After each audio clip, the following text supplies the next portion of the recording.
Hello, today we will guide you through how to record Slack Huddle.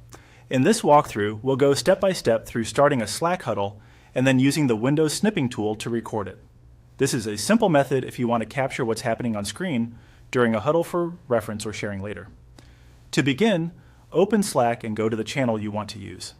In this example, you'll first navigate to the social area, and from there, click into the sample channel. Make sure you're in the correct channel before moving on, since the huddle will be started from that space. Once you're inside the sample channel, look to the top right area of the Slack window. You'll see the huddle option there. Click on it and then choose Start Huddle. This opens the huddle so you can begin the call environment you want to record. If Slack takes a moment to load or connect audio, that's normal, so just wait until the huddle is active. After the huddle is started, the next part is opening the recording tool on your Windows computer. Press the Windows key on your keyboard and type Snipping Tool into the search bar. When it appears in the search results, click on Snipping Tool to open it. With Snipping Tool open, go to the top left area of the app and select the video option.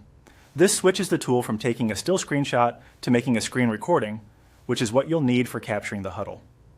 Next, drag to select the area of the screen you want to record. You'll want to include the Slack Huddle window or the portion of the screen that shows what you need.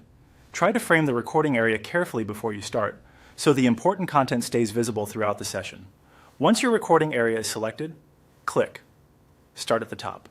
At that point, the screen recording will begin, and your Slack Huddle will be captured within the selected area. As a quick tip, it helps to close unnecessary windows before recording so the screen stays clean and focused. Also, double-check that the Huddle window remains inside the selected recording frame. That way, your final video is easier to review and more useful for anyone watching it later. And that's it.